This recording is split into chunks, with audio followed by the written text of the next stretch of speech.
No vídeo de hoje, nós vamos fazer uma análise de algumas características da personalidade de Jesus que podem nos ajudar como referência durante a nossa preparação para concursos. Oi, eu me chamo Ana Caroline e no vídeo de hoje, em seus passos, o que faria Jesus concurseiro? Bom, gente, existem muitas informações em que a gente pode buscar auxílio em outras pessoas. Só que nem todo mundo vai conseguir fazer isso sempre. E não necessariamente as pessoas vão ter conselhos que sirvam para todas as situações. E ainda que elas tenham, quando você, por exemplo, tem uma mentoria ou quando você passa por um processo de coach, de direcionamento, as pessoas elas vão trazer realidades baseadas no contexto dela. E é muito difícil que elas se afastem disso 100%. Então, como você faz para, durante a sua preparação, um norte que vai te garantir que você vai tomar as decisões mais assertivas possíveis? Você pode perguntar o que Jesus faria. E antes de fazer essa pergunta, você também pode ter em mãos comportamentos de Jesus que podem nortear suas decisões. O primeiro comportamento de Jesus que eu queria dividir com vocês está lá na Bíblia, em Lucas capítulo 3, versículo 23, quando fala que Jesus começou o seu trabalho com mais ou menos 30 anos. Falar isso é importante porque as informações da Bíblia, elas estão lá por uma razão. Não há nada que tenha sido colocado de qualquer forma ou por qualquer motivo. Se Deus queria que a gente soubesse que Jesus começou o trabalho com mais ou menos 30 anos, Ele queria que você soubesse que Jesus passou por um processo sim de preparação, mesmo com consciência divina, mesmo tendo contato direto com Deus, mesmo sabendo do seu próprio propósito. E nós, que somos seres humanos falhos, que muitas vezes nem conseguimos ouvir a voz de Deus, a direção que Ele tem para a nossa vida, como nós não teríamos também um processo de preparação? Nós também não seríamos submetidos a alguns anos de ajuste, de correção, de aprendizado, de experiência e de maturidade.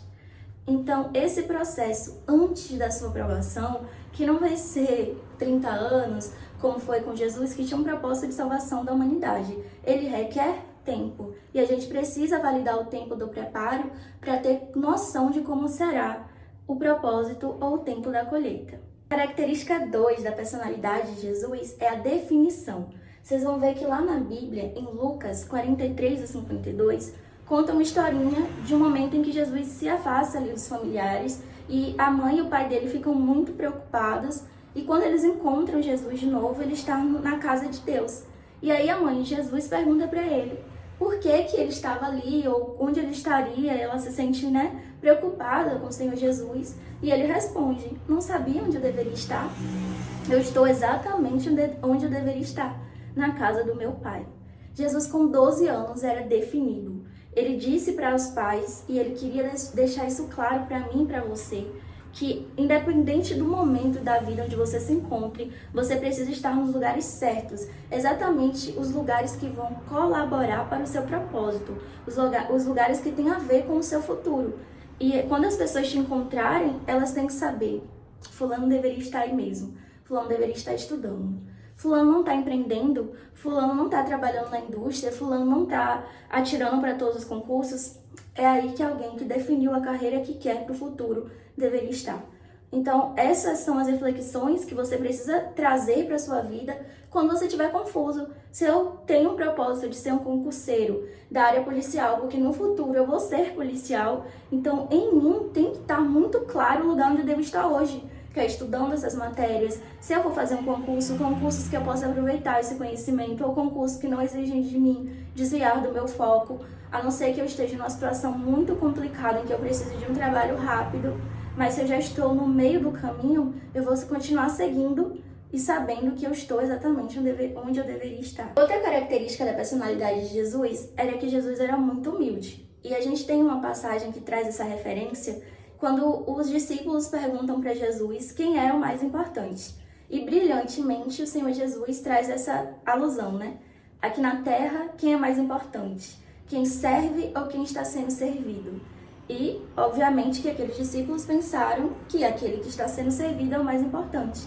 E Jesus estava ali servindo a eles. E ele demonstra, através dessa passagem, dessa explicação, para os discípulos, que mais importante é aquele que serve. E a sua vida precisa passar por esse crivo. Você tem que estar servindo. Servindo com o seu conhecimento, servindo com as suas habilidades. Quando você for um servidor público, servindo a sociedade. Quando você for um estudante, apoiando seus colegas que também estão. Porque qual é a natureza de alguém que tem a personalidade do Senhor Jesus? É alguém humilde, é alguém que não vai reter informação, é alguém que não vai chegar em algum lugar e vai se gloriar disso e menosprezar as pessoas que ainda não chegaram lá. Eu falo isso porque muitos vídeos motivacionais, eles iam por esse caminho. Você tá tendo um momento ruim na sua vida, alguém te humilhou, te desprezou, então se tranca no quarto e garanta a sua aprovação, mostre para essa pessoa que você conseguiu, que você venceu. Não, o Senhor Jesus, ele não tem nada a ver com isso, ele não agiria dessa forma. Você tem que passar no concurso para que quando você chegar lá, você entregue para o mundo uma habilidade que só você tem. Que você possa ser usado por Deus para fazer o bem, para servir as pessoas de forma ética, de forma honesta, de forma que vai agregar de fato na humanidade. E isso é uma coisa que só as pessoas que são humildes de coração vão conseguir fazer. Jesus também trouxe a lição da gente que pede e não recebe. E ele fala isso na Bíblia em algumas situações. Eu trouxe uma referência de quando ele disse que o filho, que pedir ao pai pão não vai receber pedra. Então, se você está orando e pedindo a Deus a sua aprovação, eu tenho certeza que o Senhor Jesus vai te responder nesse sentido. Só que a gente não sabe orar, a gente não sabe pedir. E outro dia eu contei isso para uma amiga e ela me falou assim: mas Deus é confuso, Carol, Deus não sabe que a minha intenção é outra, mesmo que eu ore desse jeito que não seja tão claro sobre aquilo que eu de fato quero. E aí eu disse para ela que Deus, ele realmente sabe, mas ele quer te ensinar a orar, porque vai ter momentos na sua vida que saber orar, que saber conversar com Deus, dialogar com ele vai fazer toda a diferença. Então, a partir de hoje, ao invés de pedir para ser aprovado, para passar num concurso, peça a Deus para ter o seu nome no diário oficial, para ser um servidor público. Ao invés de você estar pedindo a Deus para passar, peça a Deus para estudar todos os dias, para que ele te coloque, que ele te faça enxergar a prova certa para você se inscrever, que ele te dê saúde emocional para você fazer sua prova.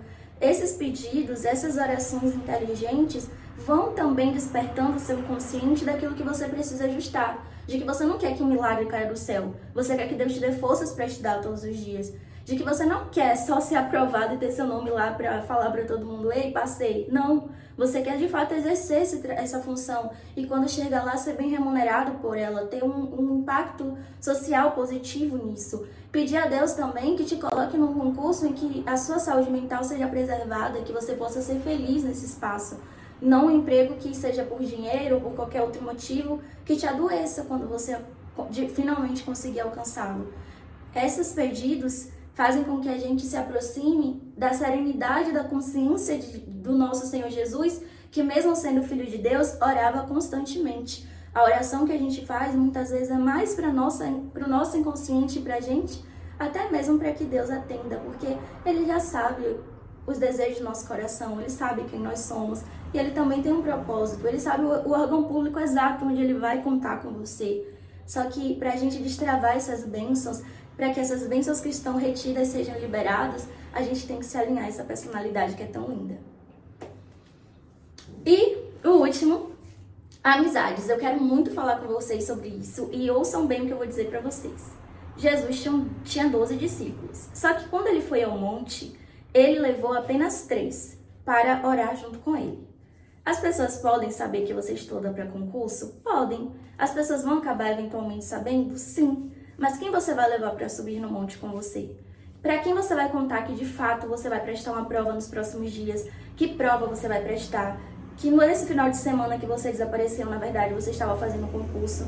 São esses 3 amigos, são essas poucas pessoas que sobem um monte com você, que descem ao monte com você. Subir ao monte é um lugar de sacrifício, que vão ter que empenhar as angústias junto contigo durante a preparação. Descer ao monte, que quando você vier com a sua vitória, vão desfrutar dela junto com você. Pessoas com as quais você de fato pode contar, não a multidão.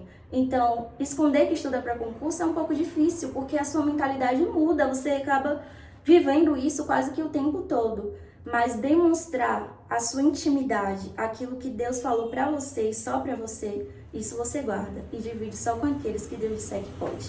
Dá para usar o que Jesus faria em várias situações. Por exemplo, você pode perguntar o que Jesus faria nessa sessão de estudos que eu estou muito cansada e que eu não estou conseguindo render. O que Jesus faria se ele não tivesse dinheiro para comprar material? Ele utilizaria material na internet? Como ele faria isso? Jesus estudaria milhões de horas para ficar pronto mais rápido? Ele seria resiliente? Ia cuidando de outras áreas da vida dele durante a preparação? Então, todas as respostas estão no caráter, na conduta de Jesus. Então, se você não tem hoje uma mentoria, se você não tem um coach, se você não tem quem te oriente, é só você refletir o que Jesus faria se ele estivesse no meu lugar. E eu tenho certeza que você vai encontrar as respostas que você tanto procura. Um beijo e até o próximo vídeo.